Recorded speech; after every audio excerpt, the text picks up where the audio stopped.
Sedangkan ilmu secara bahasa ilmiah logos, yang berarti adalah teori atau kajian yang bertentangan dengan pengetahuan. Etika adalah cabang dari filsafat yang membicarakan tentang pertimbangan tentang tindakan baik maupun buruk, susila tidak susila dalam hubungan antara manusia. Etika ilmu adalah aturan moral yang membimbing para ilmuwan dalam menjalankan penelitian dan kegiatan ilmiah agar jujur, adil, dan tanggung jawab. Tujuan dari etika ilmu supaya ilmu yang dihasilkan jujur, digunakan, dan tidak merugikan orang lain. Prinsip-prinsip dari etika ilmu yaitu kebenaran atau kejujuran, yang berarti kebenaran sesuai dengan fakta, kejujuran sikap yang menyampaikan kebenaran. Contohnya, data tidak boleh dibuat-buat atau menjiplak karya orang lain. Yang kedua, keadilan. Semua pihak harus diperlukan sama dan adil dalam penelitian. Tanggung jawab sosial. Ilmu harus memberikan manfaat bagi masyarakat, bukan malah merugikan orang lain, dan berbuatlah kebaikan buat masyarakat. Menghormati subjek. Jika penelitian hewan, tidak boleh menyakiti, menjaga, dan menghindari potensi yang merugikan. Tantangan dalam etika ilmu. Etika ilmu yang menghadapi banyak tantangan karena perkembangan teknologi, penelitian, dan kebutuhan masyarakat sangat besar. Penelitian pada manusia dan hewan ada 3 aspek, yaitu pemahaman, kemampuan, dan keterampilan. Hewan yang bisa mengalami yang sakit, stres, atau bahkan mati. Manusia bisa merugikan jika diteliti tanpa persetujuan yang jelas. Plagiarisme dan pemalsuan data. Itu dapat menjiplak karya orang lain tanpa izin, manipulasi data agar hasil terlihat sesuai keinginan. Karena antara kedua itu karena tidak jujur. Yang ketiga, etika dalam publikasi ilmiah. Peran-perannya antara lain menjaga kualitas dan integrasi penelitian. Penelitian harus jujur. Hasil penelitian menjadi valid, dipercaya, dan tanggung jawab apa yang sudah diteliti.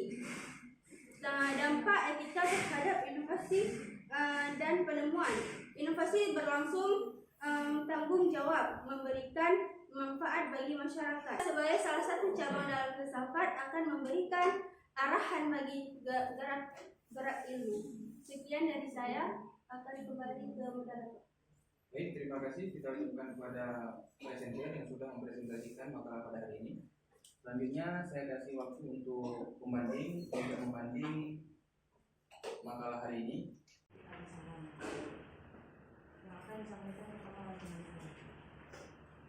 Jadi kan di sini ada beberapa hal yang menurut kami masih perlu diperbaiki agar pembahasannya itu lebih jelas dan mudah dipahami. Yang pertama, pada bagian prinsip, ini kan prinsip materi. Pada bagian prinsip kejujuran dan kebenaran yang ada di halaman 5, penjelasannya memang udah lengkap, tapi kan itu cuma kayak teori sama penjelasannya aja, semua pembahasan gitu kan. Maunya ditambah juga dengan contoh yang nyata di kehidupan sehari-hari.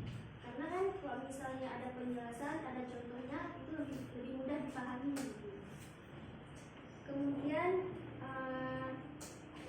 di pembahasan tentang penggunaan hewan dan penelitian di halaman 7. Nah, di situ kan masih terlihat kurang seimbang kayak gitu, karena bagian ini terlalu kayak lebih menempatkan penderitaan hewannya tanpa menjelaskan manfaat besar yang manusia dapat dari penelitian hewan juga. Kan dia harus ada tuh positifnya dan juga ada negatifnya. Jangan cuma menjelaskan negatifnya aja.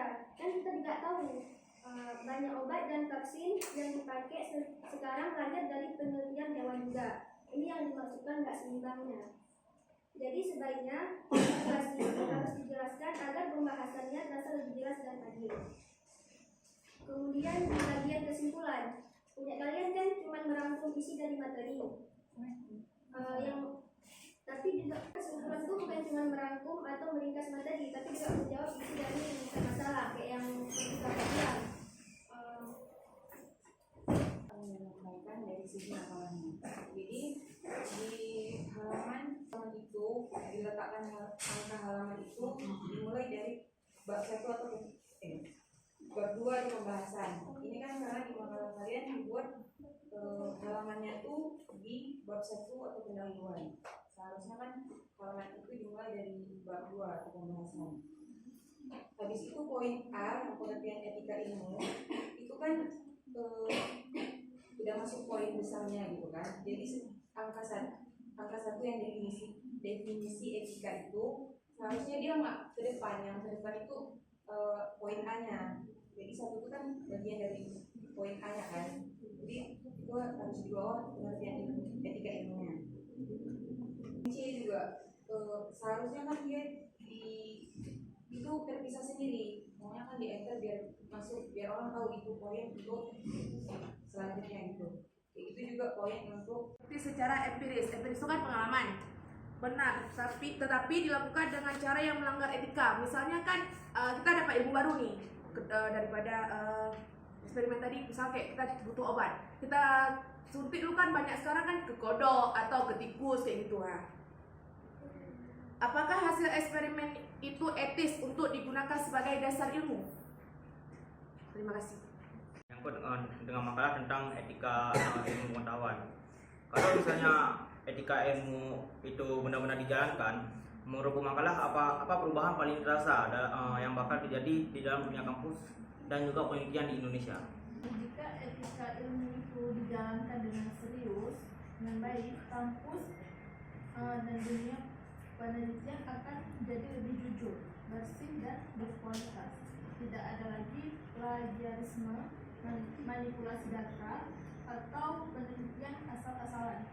Mahasiswa dan dosen mulai benar-benar menghargai proses ilmiah, sehingga hasil penelitian lebih bermanfaat dan dipercaya oleh masyarakat. Singkatnya itu seperti kampus akan menjadi tempat yang lebih bermartabat dan ilmu berkembang dengan baik. Dunia pendidikan karena melakukan manipulatif data untuk dibuat suatu makalah, ditampilkan dan dipresentasikan kepada yang lainnya. Jadi kesimpulannya, plagiasi, AI dan lain sebagainya itu melanggar norma-norma etika dalam ilmu pengetahuan. Jika suatu eksperimen terbukti secara empiris benar tetapi dilakukan dengan cara yang melanggar etika, misalnya tanpa persetujuan, apakah hasil eksperimen itu etis untuk dilakukan sebagai dasar ilmu? Jadi jawabannya itu tidak etis, karena hasil eksperimen yang benar secara empiris tidak otomatis. Karena misalnya eksperimen yang benar dihasilkan itu tidak boleh dipakai secara ilmiah, dapat melanggar etika seperti tanpa persetujuan dari pihak. Apa bisa diterima?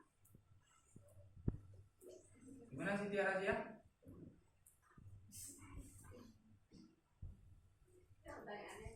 Dalam filsafat, cabang-cabang etika itu dibagi menjadi 3. Yang pertama ada etika normatif. Normatif. Ya, normatif, norma. Kata dasarnya adalah norma. Normatif. Yang kedua ada metaetika.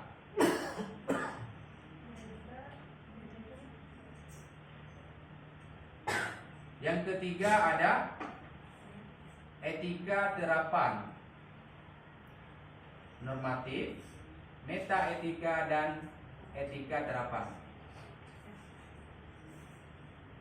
Dipahami ya? Ada 3. Apa yang maksud dengan etika normatif? Etika normatif adalah membahas prinsip-prinsip ataupun norma-norma yang seharusnya mengatur tindakan manusia.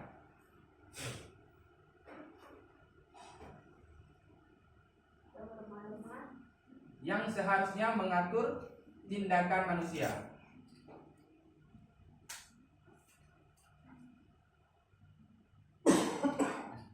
contoh dalam keseharian kita, apabila kita melakukan sesuatu mempunyai dampak positif ataupun negatif tidak terkait dengan tindakan yang kita lakukan. Itu dimaksud dengan etika normatif. Dalam melakukan segala sesuatu, efek dan nilai negatifnya. Ya, suatu cabang filsafat yang mempelajari tentang apa yang dianggap benar dan salah, baik dan buruk, bermanfaat atau tidak bermanfaat,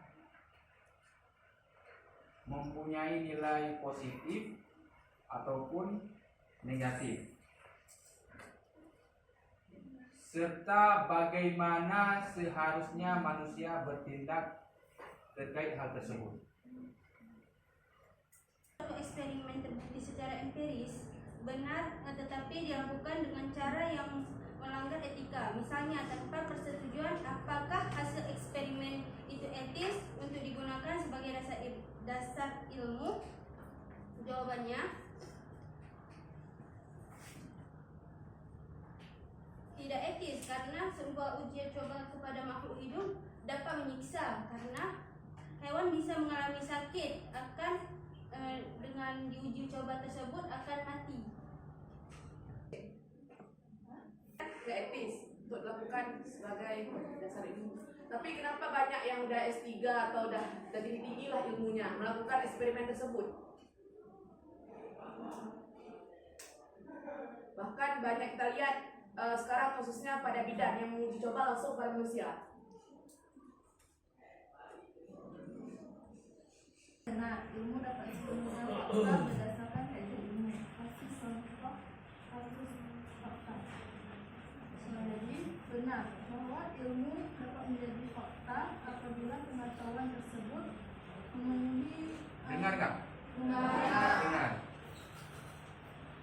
Benar bahwa ilmu dapat menjadi fakta apabila pengetahuan tersebut memenuhi kaidah-kaidah keilmuan seperti objektif, rasional, empiris, dan sistematis, dan dapat diuji kebenarannya. Artinya suatu pengetahuan baru disebut fakta ilmiah jika dapat diamati, diuji, dan hasilnya selalu sama ketika diuji ulang oleh siapapun. Misalnya contoh kasus faktanya, air mengetahui mendidih pada suhu 100 Celcius pada tekanan 100 atmosfer. Hal ini bukan sekedar keyakinan atau perkiraan,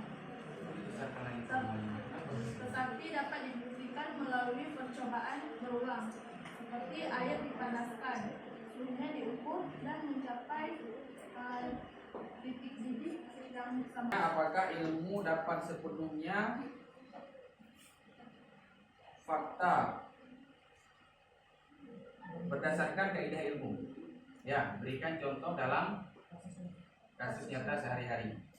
Jadi jawaban yang disampaikan oleh Rizky bahwa ilmu itu dapat sepenuhnya fakta berdasarkan kaidah ilmu asalkan ilmu tersebut empiris, rasional, sistematis, logis, dan lain sebagainya, dan tidak melanggar kaidah-kaidah ilmu pengetahuan.